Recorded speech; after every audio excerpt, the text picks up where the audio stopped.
What is up, everybody? This is Recap Rewind. I'm J-Lag. And I'm NB. And this episode is recapping and rounding up AHS 1984, Season 9, Episode 7, and it's called The Lady in White. The Lady in White. What'd you think? Was it good? Good or bad? I did enjoy it. I like the fact that it was like a lot of setup. We got even more kind of backstory about Jingles and that whole thing.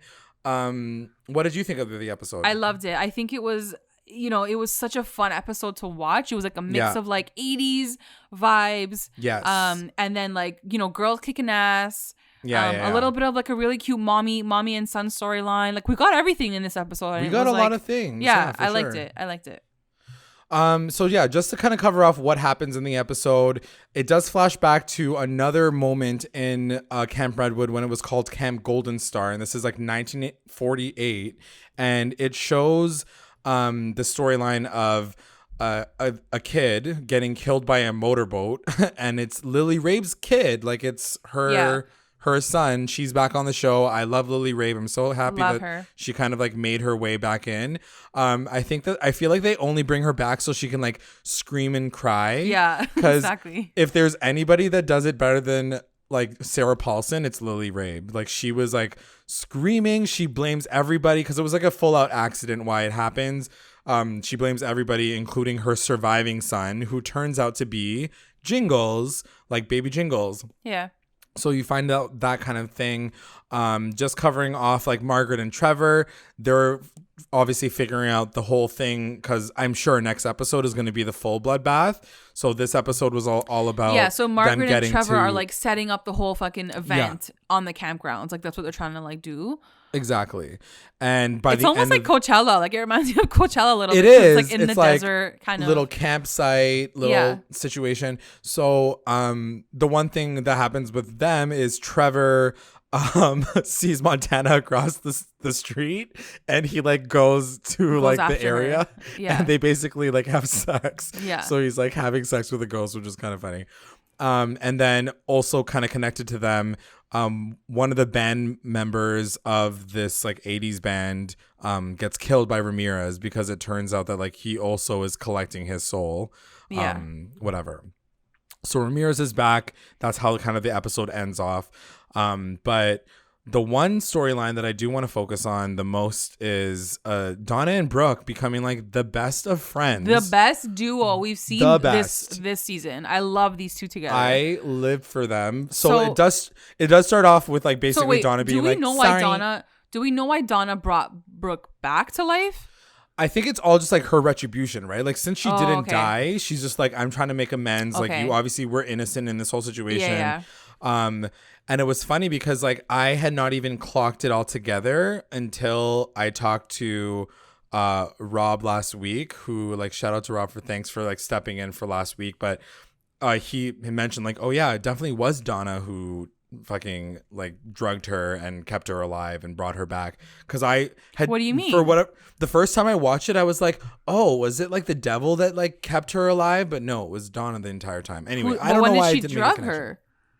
She drugged her with like the lethal injection. It was like a fake death. Like she gave her. Oh, so Donna was like in the room. Yeah. She was the one who, she like snuck in and did it. Oh, okay, that makes sense. I did not notice that. Okay. So anyway, so she brings her back. She's like sorry about it. Brooke is like so pissed off at her, but it shows this like cute little montage of her getting better and her getting off the drugs and her feeling like whatever. The thing that I love the most about Brooke in this storyline is the fact that she looks like a baby Julia Roberts. Like, did she not? Totally. Like, especially in the 80s, like outfit. To the T. It totally looks like her. And I like, just think Pretty Woman. I just think it's such a freaking strong season for Emma Roberts. Like I love seeing her in this season because she's so different from what we usually see her as.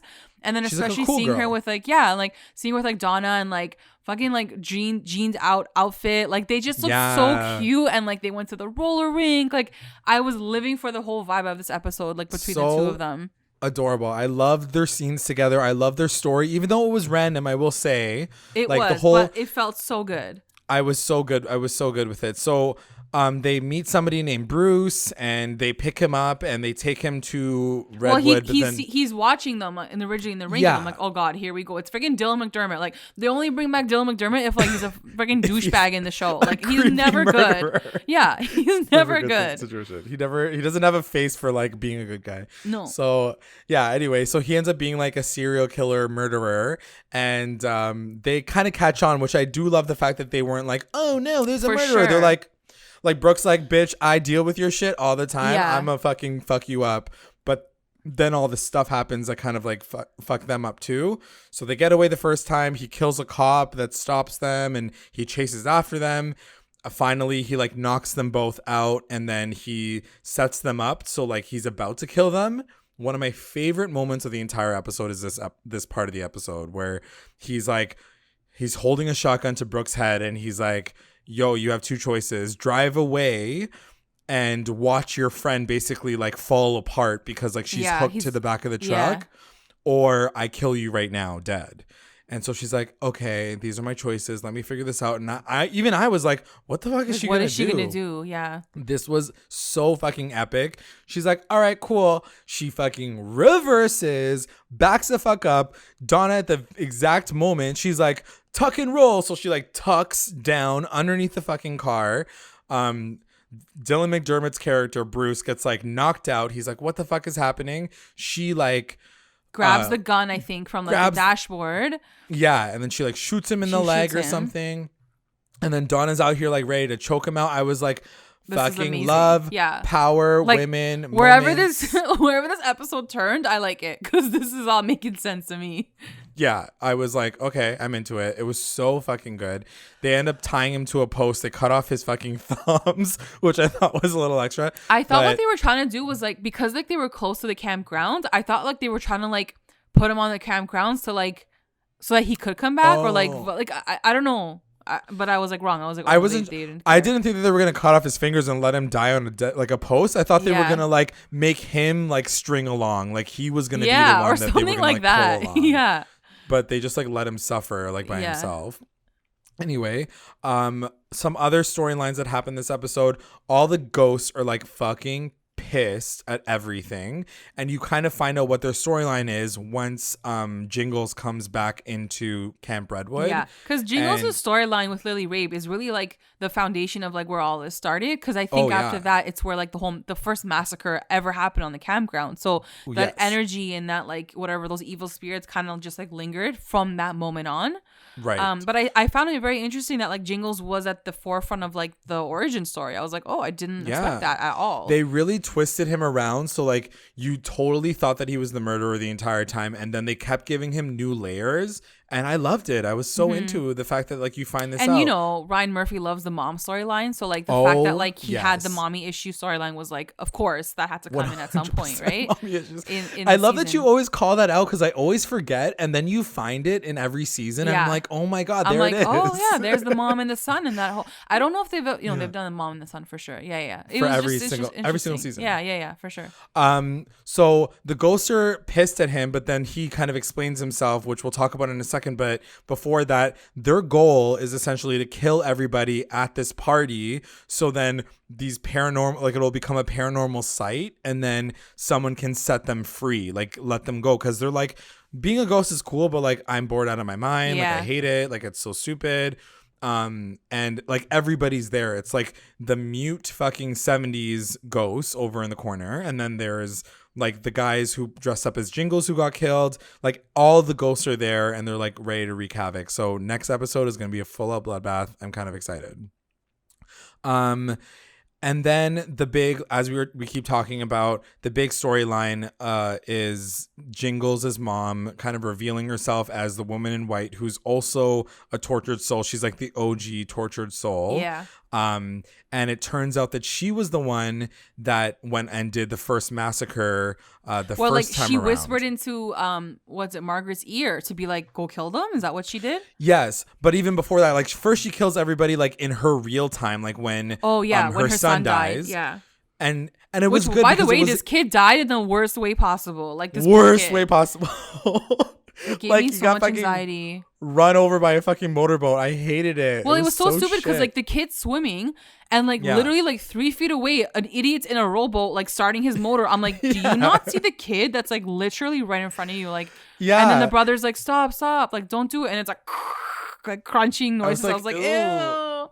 And then it's funny because the way they set it up was like he got scared for a second. He's like, "Where's my brother? Where's my brother?" And then he sees him in the corner, but then he also sees like a bunch of people down on the dock. So then I was like, "Okay, sick." Like the brother's totally fine. Yeah. And then like 5 seconds later, the brother like goes underwater and he's like literally being mangled by a fucking boat. Like, would that even happen if you're like no? Like it wouldn't suck you in that because he was close, but he wasn't that close. Like he was still unless far he like enough. went underwater and then he like saw it and he's like, "Oh, is that the sun?" And he like maybe. Maybe mushed together. Like that. I don't know. It was Anyways, just like it just random. pissed off Lily Rape, so she was she got pissed. And like I do, and that's the thing, I do like the fact that they gave her like a real motivation. It wasn't like I was crazy, so I just decided to fucking kill everybody. And like what a tragedy, like your one son is dead, the other one's alive, and like you blame the one kid. Like it was just very tragic. It was very good, and then so it shows her stabbing Jingles, and that's why he has a limp, because he like literally got stabbed by his mom. In the leg, yeah. And then he has to kill her, and that's why she ends up becoming a ghost on the grounds, and her like rage stays on. It's like Grudge. It's like the Grudge. We're watching the Grudge. Yeah. So, whatever. He ends up talking to her, and he like she explains it, and then back to what you were saying. It is revealed that she's the one that also influenced Margaret to go cray-cray and kill everybody as well. Yeah. So she was the one that kind of like started all of this, and I guess she chose Margaret because like she saw him flirting with her, right? And like she got angry at that. Yeah, she was like, fuck this hoe. Like, I don't know why she hated him so much. Like, obviously, she was a little bit crazy to begin with. Well, she was a little crazy, but like also I feel like she like called him fat and like she's like, you're a loser. Like you read comic books. Like she just didn't like him. I don't know. It was weird. She said so many things. Like I wrote down so many things. She's like, I took the one thing you cared about and turned it against you. Yeah, she was like savage. She's like, the wrong son died that day. It should have been you. I will make sure that you burn in agony and suffer like I did. That's what you deserve. I pity your son. Having you as a father, he's better off dead. I was like, bitch. Yeah. Like she went in so hard. But I did love that scene with the both of them at the end. And he was like, I miss him every single day. Like I blame myself for it. Like I named my son after him. Like it was like a moment where like I feel like they finally like looked at each other and like they understood each other's pain because it's the same pain. I totally loved it. It was very layered and like I really, really enjoyed it. Yeah, they really like they brought her back for a good reason. Yeah. I loved that extra layer. It definitely humanized him, and it really brought richness to like what he decides to do at the very end, which is he basically says she says to him like, you know, this guy's gonna come back. Ramirez is gonna come back, and she knows him because like she's dead, and she's like he's gonna come back and he's gonna kill you because like Satan is literally on his side. So you gotta do something. And she says, if he kills you, you won't come back. But if you kill yourself, then you can stay here and then you can find a way to get rid of him. So he decides to kill himself. Yeah. What did you think of like how his whole thing ended? It was really sad. It was sad because I didn't believe that the only way for him to get rid of him was for him to die. I feel like he could have stayed alive too and get rid of Ramirez, but I guess not. I don't know.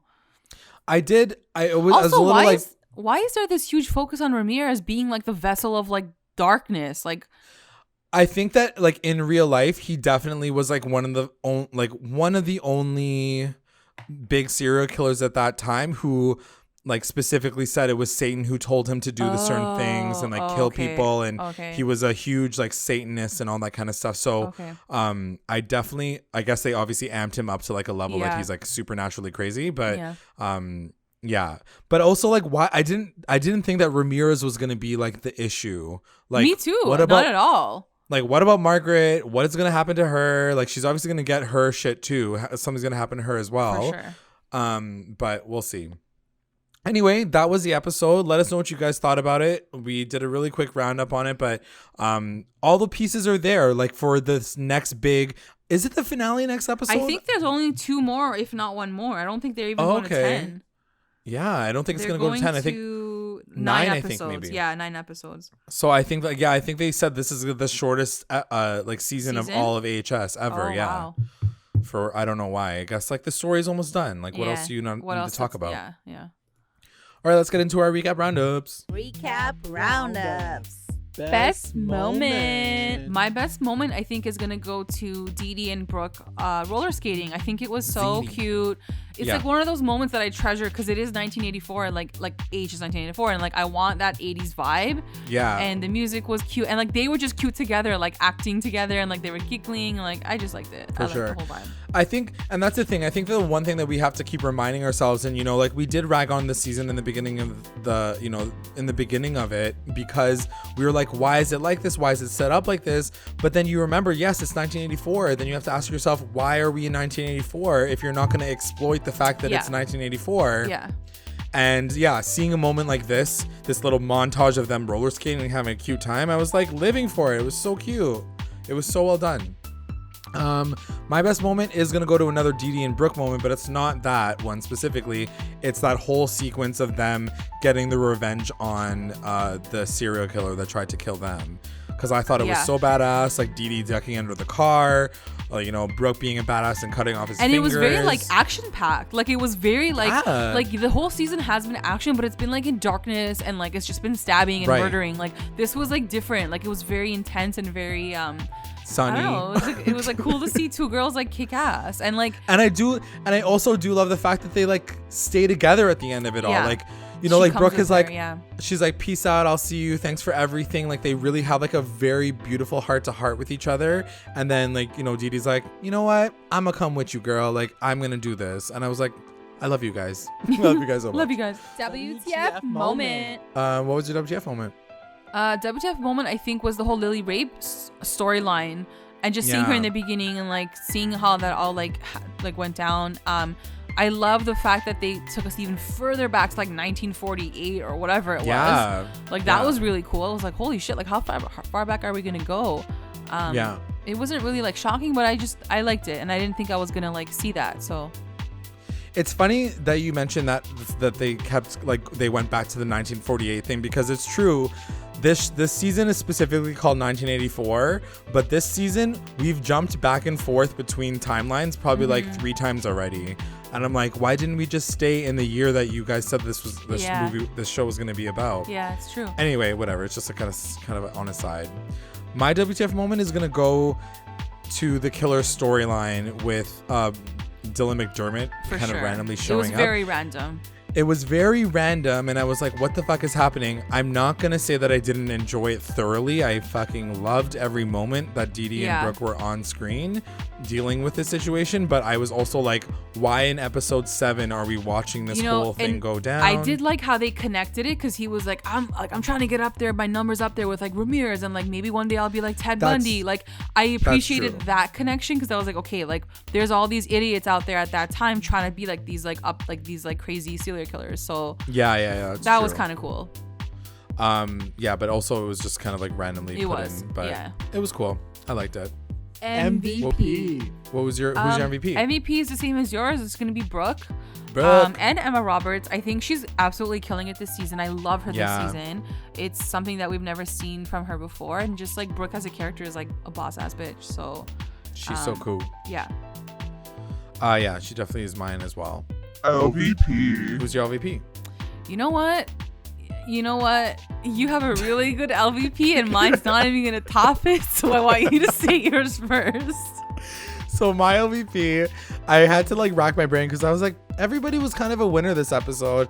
But the one person that kind of stuck out in my mind was that motherfucking guy who starts the motherfucking motorboat and kills the kid in the very beginning.